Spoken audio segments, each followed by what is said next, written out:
The headlines. Supreme Court settles Delta State PDP governorship tussle, affirms Sheriff Oborewori as candidate. Coordinator, National Social Investment Programme warns ravaging floods may worsen hunger crisis in the country. Nigeria's Flamingos beat US to reach first World Cup semi-final. And on the foreign scene, Ibrahim Traore is sworn in as Burkina Faso interim president. Hello and welcome to Trust TV News Update. I am Ibrahim Yusuf.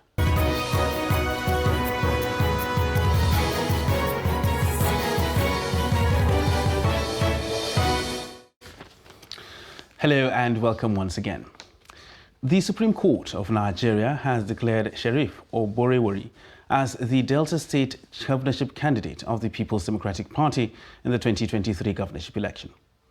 The Apex Court made the pronouncement while delivering judgment in an appeal filed by a PDP gubernatorial candidate, David Edeviwe, challenging the emergence of Oborewori as the PDP candidate.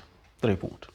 The lead judgment was prepared and read by Justice Tijani Abubakar, while Justice Amina Ogi presided over a five-man panel of Supreme Court justices. Justice Abubakar held that the Court of Appeal was right to hold that the suit of Adebi was wrongly commenced by way of originating summon rather than by writ of summons. The five-man judges, so to say, all, how do I put it, that all the grounds of appeal were dismissed completely and resolved in favor, of the respondent in its entirety. So invariably, Oborewori was declared today as the winner. No more, no legs. It was a very short judgment given by the court, and that is the finality of determination. After the judgment, supporters of Oborewori, who started trooping into the court premises as early as 7 a.m. on Friday, could not hold back the excitement.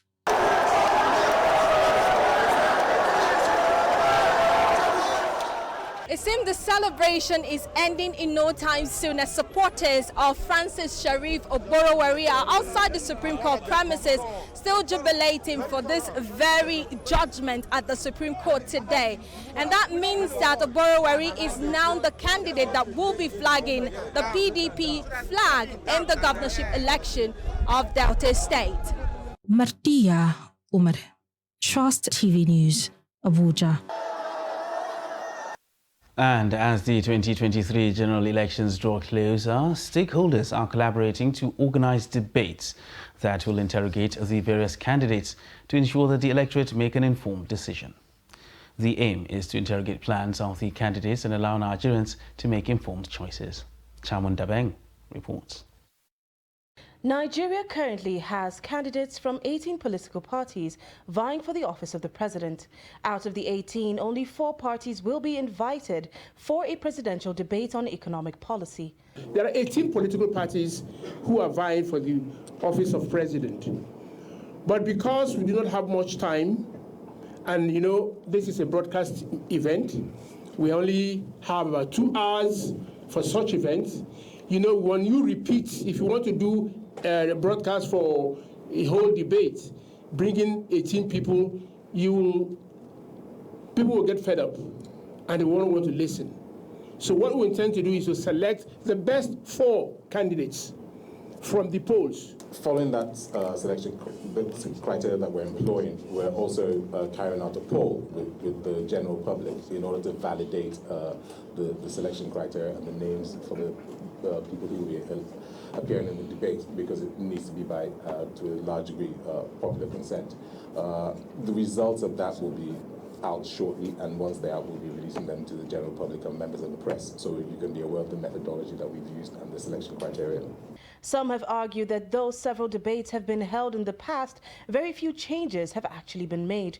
And even more damning is the fact that fewer promises have been kept by Nigerian politicians. Following the pronouncement of the winner come 2023, what will be done to hold elected officials accountable to their campaign promises? We always tell the candidates that midterm report, we will assess you what you've done so far, and if you have failed, we list it out for you. It is our own responsibility as the media to hold them accountable based on the promises made to us. This will be another opportunity which will be more streamlined because of the way the thematic focus is done. So economy, security, education. We will collate and also do that evaluation over the period where we rank them over time, what has been done. If you say you're going to do this within 60 days, by the 60th day, we will ask you the question, what has happened? Given the poor state of Nigeria's economy, high rates of insecurity, and a myriad of problems plaguing the country, it is now more critical than ever that Nigerians elect the right leaders in the next year's polls. Chamun Dabeng, Trust TV News, Abuja. And still talking politics, ahead of the 2023 elections, some women voters are calling on politicians to respect the peace accord they signed by avoiding inciting statements capable of triggering violence. They also admonish political parties and their candidates to promote inclusion by appointing more women into campaign councils. Sagir Ibrahim reports. Addressing a press conference in Abuja, the national president of the Nigerian League of Women Voters, Esther Oduehi, called on political parties to respect the peace accord they signed recently and avoid activities capable of heating up the polity.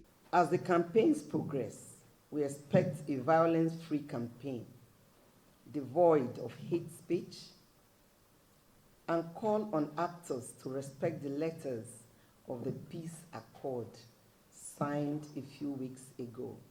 The League of Women Voters also lamented the state of the country's political landscape, which has been male-dominated, despite women constituting a large percentage of the voting population. They, however, called on political parties, political office holders, and candidates for the 2023 general elections to include women in their campaign team to actualize the 35% affirmative action. We are appealing to political parties to hold out their hands to women, support them to participate in this election. They should also be allowed to win elections. We equally demand affirmative actions. That is how we define gender equality. I'm sure that when women know that the beavers will be deployed, there will be a lot more commitment and support towards that. And definitely, the statement yesterday reassures a lot of people, and we addressed to a certain extent the issue about apathy. You saw how people came out to register. Women registered, a lot of women registered. The League mobilized women across the country to register. And I'm sure that same enthusiasm will be followed up to the 2023 election. They, however, expressed confidence in the activities of INEC and are optimistic of credible polls in the 2023 general election following the passage of the Electoral Act, the introduction of the Bimodal Voter Accreditation System, BVAS, and electronic transmission of results. Sagir Ibrahim, Trust TV News, Abuja. And the need to strengthen fiscal transparency, accountability and prudence through Fiscal Responsibility Act 2007 was the focus of the Bureau of Public Service Reforms, BPSR's monthly seminar. The discussion focused on ensuring that Nigeria has a strong framework for good governance, as Chamun Dabeng reports. The Fiscal Responsibility Act 2007, according to the Director General of BPSR, Dasuki Arabi, aims to achieve fiscal stability and sustainability, improve the fiscal transparency, and increase the accountability of the government and public servants. He added that the Act will give the public sector a clear regulatory framework to act as a watchdog for the activities of public office holders and also check financial encroachment between and among tiers of government. This is one of the events that this agency is organizing every month that we call Lunchtime Seminar Series, where we invite heads of ministries, departments, and agencies of government to present their scorecard, to talk to the citizens, engage with us, tell us what they are doing, and that gives us the opportunity to assess them and for citizens to ask questions on their mandate and what they've been doing. At the end of every session, we look at the problems and the challenges and see how we can work with the ministries and the agencies to address those challenges and problems. The essence of this engagement is to open up, to discuss, see our problems and address them, not to shame and disgrace. I think coming from the space, from the angle where I'm coming from, it's very important to combat corruption, illicit financial flows, and reduce public sector corruption in Nigeria. So what they are doing based on today's program is to deepen fiscal transparency issues where ministries, departments, and agencies open up their activities more for Nigerians and the public to scrutinize, to ensure that they deliver what they are supposed to deliver. The chairman of the Fiscal Responsibility Commission, Victor Morocco, called for the review of the Fiscal Responsibility Act. We also want to use this opportunity to appeal on the need to amend the fiscal responsibility. It cannot be overemphasized. It will add sanctions. When someone knows that if he's doing this, if he contravenes this law, that this is his punishment, we'll be more careful. In fact, we want to avoid it because no one wants to be sanctioned, either to go to jail or to refund money. The need for sanctions for those who break the law, stakeholders believe, is imperative to ensure good governance as it acts as a deterrent to many. Chamun Dabeng, Trust TV News, Abuja. Now, Niger ranks 103 out of 121 countries facing hunger in the 2022 Global Hunger Index. And this figure revealed the gravity of Nigeria's hunger crisis, made worse by the recent flood in the country. The national coordinator of the National Social Investment Programme, Federal Ministry of Humanitarian Affairs, Disaster Management and Social Development, Umar Buba, said in every disaster there is an opportunity. In the short term, the challenge will be the farms are actually destroyed. Fresh supply of farm produce will be in short supply. We have to somehow utilize our reserves at this time to make sure that we calm the flow of food to people.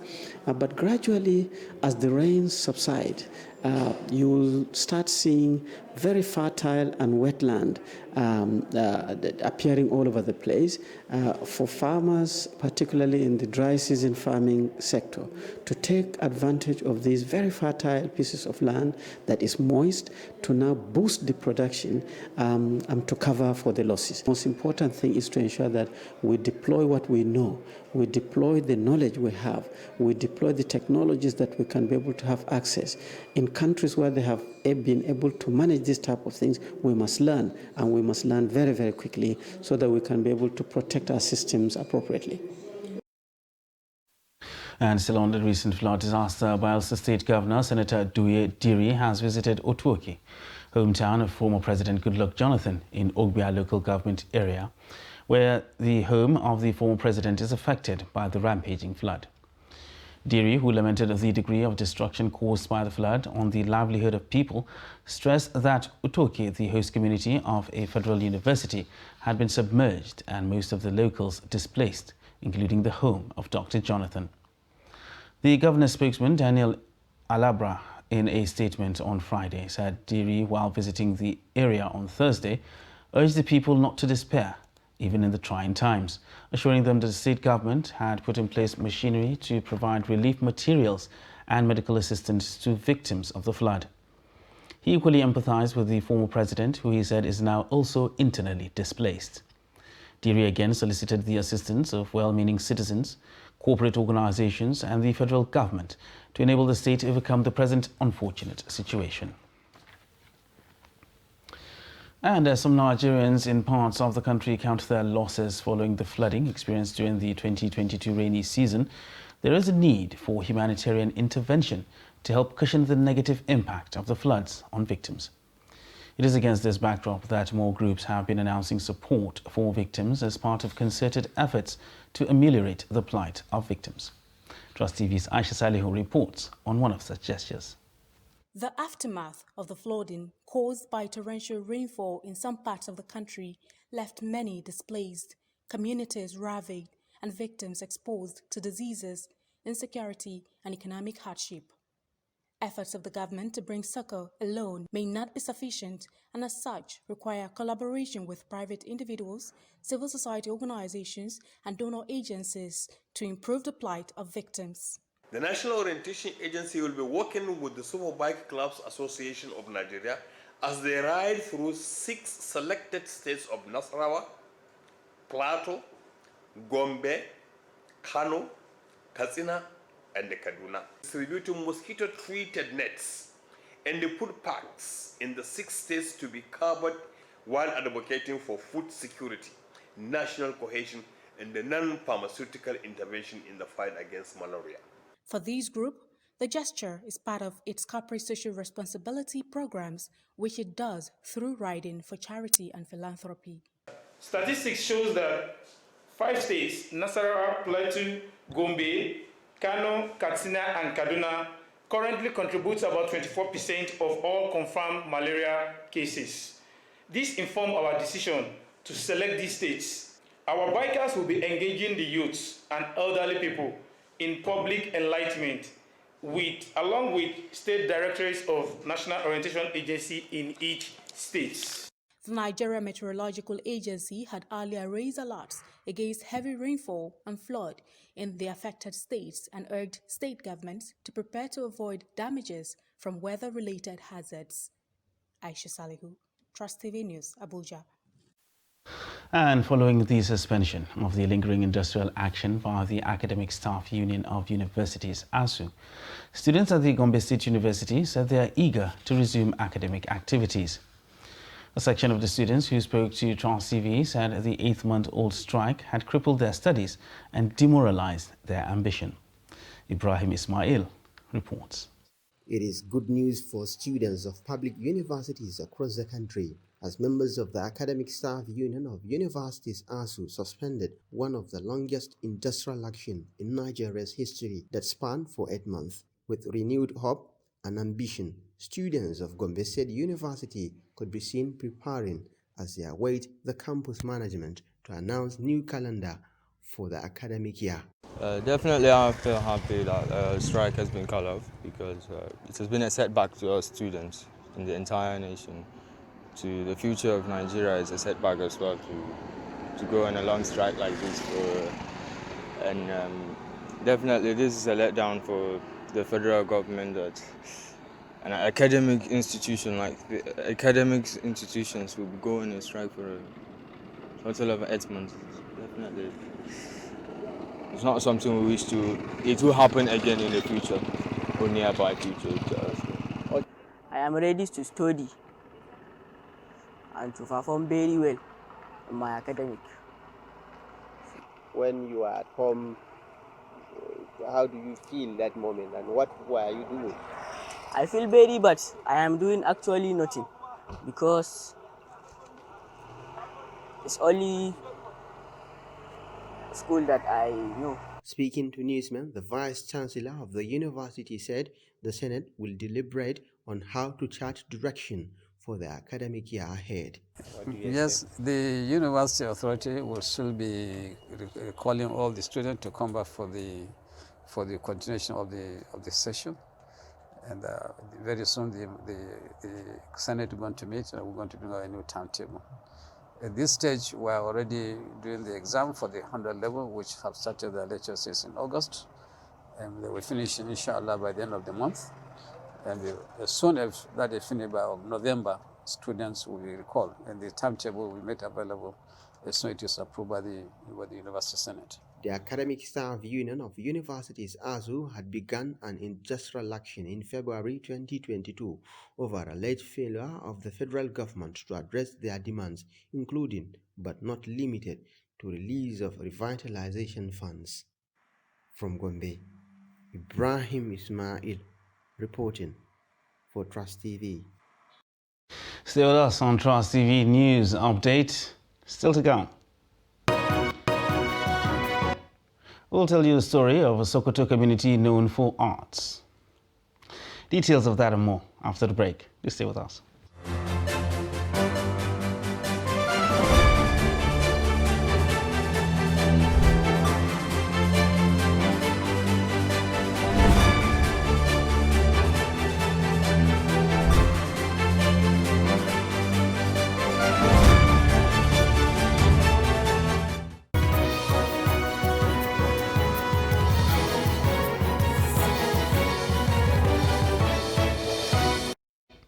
Welcome back, and thanks for staying with us on Trust TV News Update.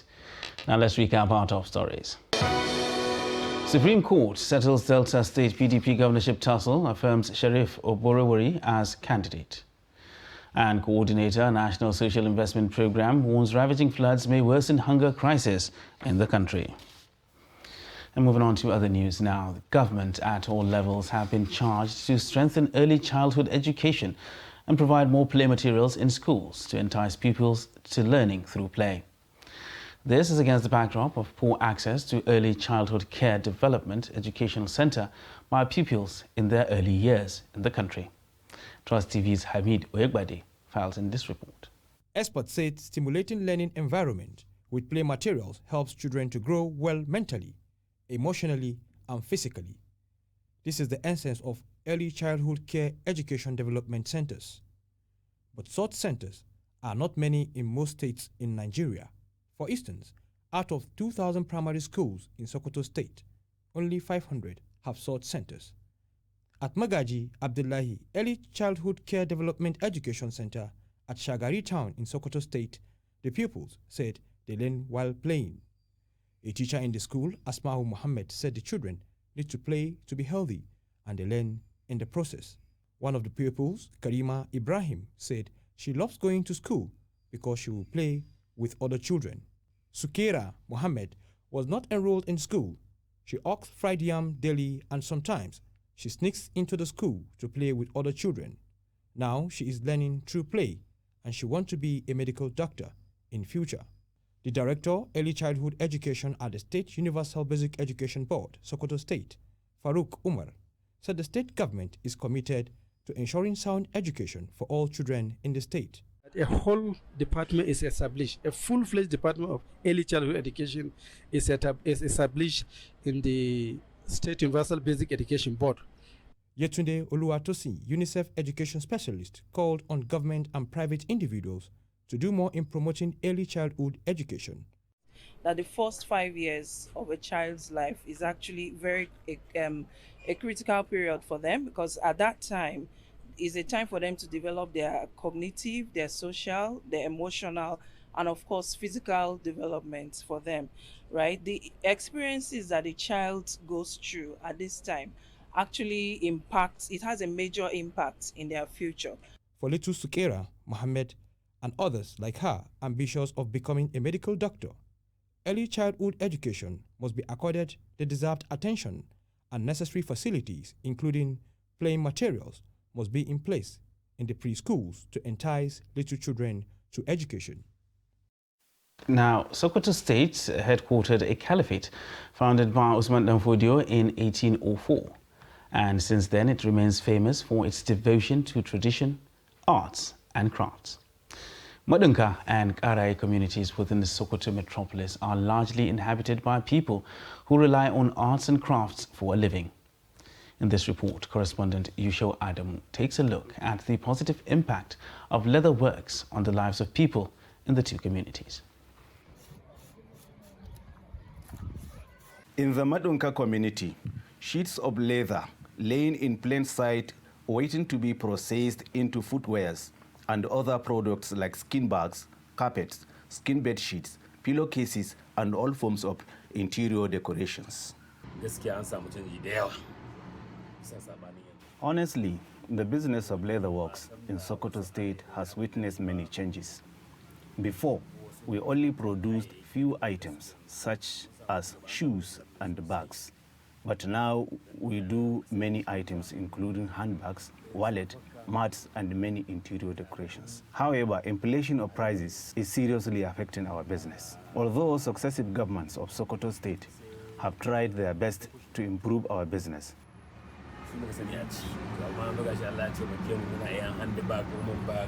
leatherworks remain a source of living for many people in this area, with a value chain involving all categories of people. The young have taken over the design aspect of the business. Women are dominating the stitching part of it, and the elderly people are marketing the finished products. We process skins and come up with different designs. If a design takes some time, Then we initiate a new one in order to attract customers. We design varieties of carpets, shoes, bags, caps, and anything produced from animal skins. For over 200 years, the Karaye community has been producing skins and hides suitable for leather works. The Madunka community relies on the animal skins processed by local tanners in Karaye quarters. We do special tanning for skins meant for transportation to England.